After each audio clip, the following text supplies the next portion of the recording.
se han preguntado cuál es la estructuración de un proyecto de investigación? Hoy aprenderemos de qué trata y cuáles son sus etapas.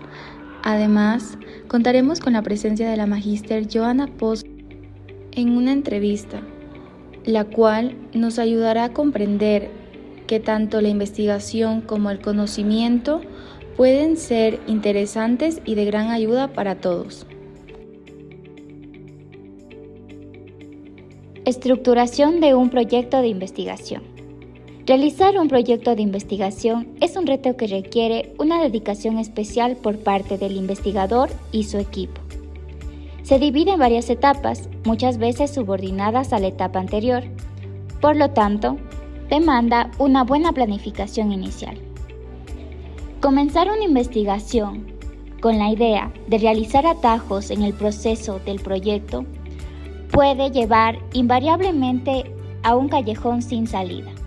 Actualmente existen muchos trabajos publicados que contienen pequeños errores, que se podría evitar con la planificación adecuada.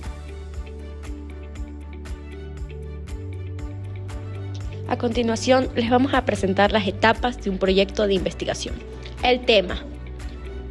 Elegir un buen tema de investigación es una de las primeras tareas que todo investigador debe realizar. ¿Pero qué es un tema de investigación? Un tema de investigación es una idea o área de interés que se define al principio de una investigación y que sirve de orientación al resto de trabajo que realizan los investigadores. Todo lo que sea planificado, realizado, analizado y concluido tiene que estar relacionado al tema. Los temas de investigación proporcionan un enfoque y ayudan a los investigadores a identificar las áreas de importancia, así como las posibilidades de exploración y análisis de dichas áreas. Un tema bien elaborado informa qué pacientes se estudiarán, qué tratamientos se compararán y cuáles son los resultados esperados. Además, el tema debe tener cierto interés o importancia para el campo de la investigación y ser manejable en plazos y recursos limitados. A continuación, les vamos a presentar la siguiente etapa. La revisión de literatura es una fase esencial en la investigación, ya que te permite conocer el estado actual del conocimiento sobre el tema en cuestión y te ayuda a contextualizar tu estudio dentro de un marco teórico. La revisión de literatura implica la búsqueda, selección y análisis crítico de fuentes de información relevantes, como libros, artículos científicos, tesis, informes técnicos y cualquier otro tipo de documento académico relacionado con su tema de investigación. El diseño del estudio. Es fundamental que se haya hecho el diseño del estudio desde el inicio del proyecto de investigación. Es ideal que se tracen todos los caminos planificados y que se identifiquen todas las posibles dificultades antes de comenzar el estudio. La planificación deberá tomar en cuenta tiempo, recursos, estructura y la accesibilidad de la información. Problemas no previstos pueden llevar a la inconclusión del trabajo o a la desmotivación del investigador. En este momento se identificará qué se hará, cuáles son las herramientas que se utilizarán, con base a qué argumentos y cuáles son las posibles conclusiones. El trabajo puede realizarse utilizando varios tipos de diseños, desde reportes de caso utilizados en enfermedades raras y situaciones fuera de lo común, hasta el tan anhelado ensayo randomizado. Según lo que se busque del diseño del estudio, podrá o no reproducirse resultados apropiados. La recolección de datos. La recolección de toda la información básica y no solamente las medidas directamente relacionadas con el resultado son fundamentales para el éxito de una investigación. Características antropométricas y demográficas, información clínica y del diagnóstico de los pacientes, datos sobre el tratamiento realizado antes, durante y después son fundamentales para que se realice un análisis apropiado y se pueda comprender la real evolución de dicha información. Algunas de las preguntas que también se deberán tomar en cuenta al medir una información de estudio son: ¿cómo usted evaluará el resultado? ¿Cuáles son las medidas que usted utilizará? ¿Este método será apropiado? ¿Las medidas ya están validadas? ¿Y cuáles son los limitantes de estas medidas?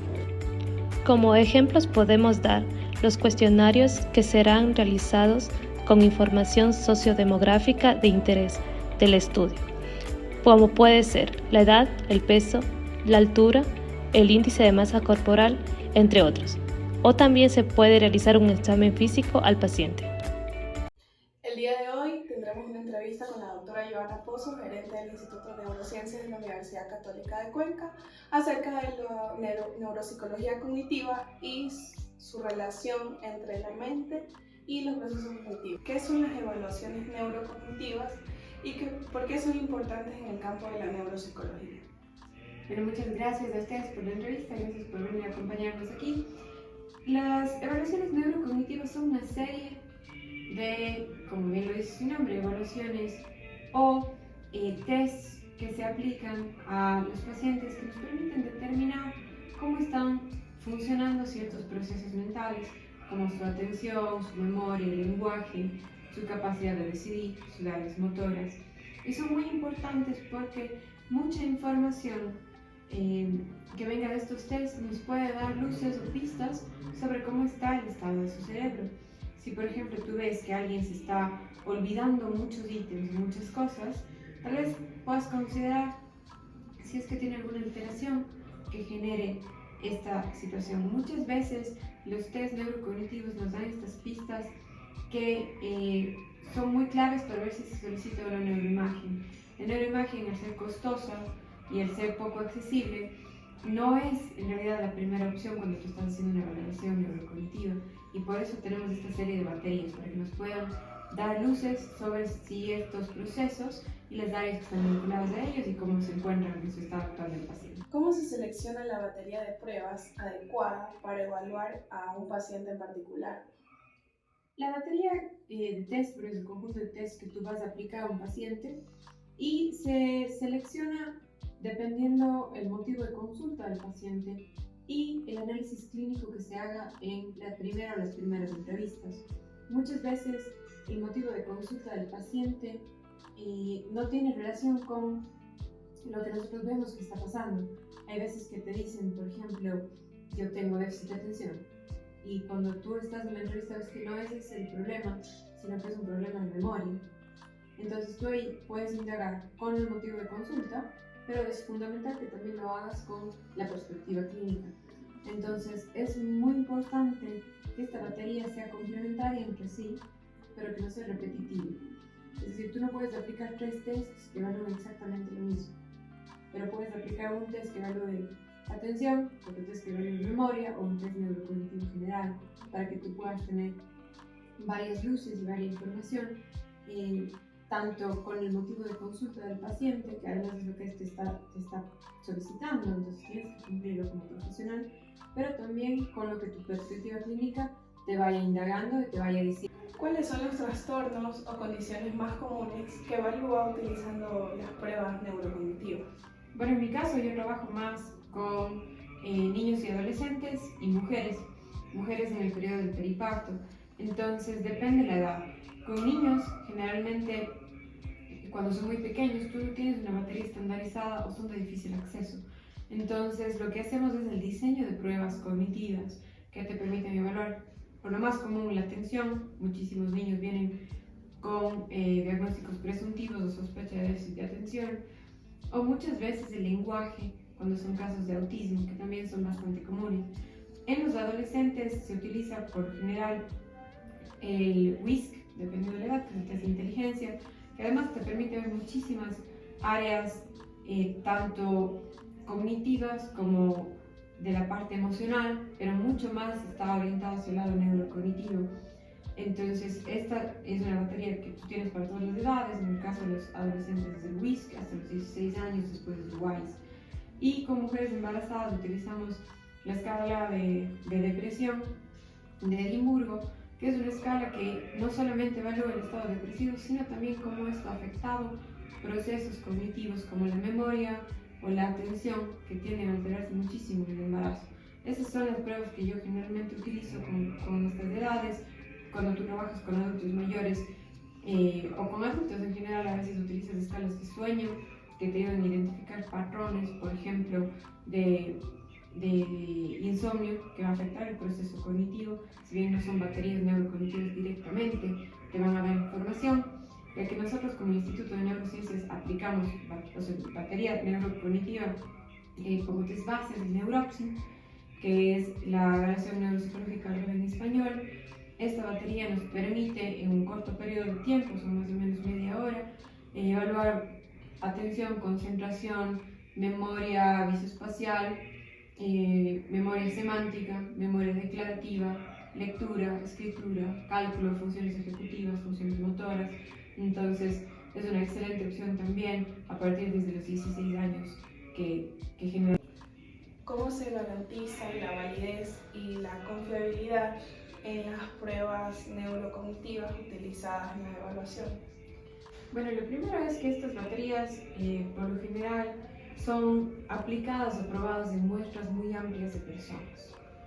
Entonces, tú no puedes decir, yo tengo un test de, no sé, atención que apliqué a 5 niños y ahora es un test. Eso no es una batería, no es un test estandarizado. Cuando el test se estandariza, significa que es comprensible para la población a la que está siendo aplicado y se valida cuando tú ves que el test mide lo que tiene que medir. Es decir, hay una serie de procesos que se están cumpliendo. Una forma de hacer esto es, por ejemplo, tú haces tu batería de atención, ¿no es cierto? Y luego aplicas otro test que ya esté estandarizado de atención y ves si tiene el mismo resultado. Esa es una manera de hacerlo, es la manera más común. Y la confiabilidad depende de los valores o el margen de error estadístico que tiene que ser muy pequeño. Sobre todo en nuestras áreas es un poco complejo porque valorar las áreas psicológicas tiende a ser todavía algo no muy exacto en muchas situaciones. Entonces los test neurocognitivos se caracterizan por ser probados muchísimas veces antes de ser estandarizados, justamente para que puedan medir lo que tienen que medir y que lo hagan de una forma adecuada. Esto hace que se reduzcan estos valores estadísticos y te digan, sí, este test sí es confiable. Si es algo que está midiendo lo que tiene que medir, tiene un margen de error estadístico muy leve porque ha sido probado en varias personas. Muchas gracias, doctora. Espero que esto nos haya ayudado mucho a comprender sobre el tema de neuropsicología cognitiva.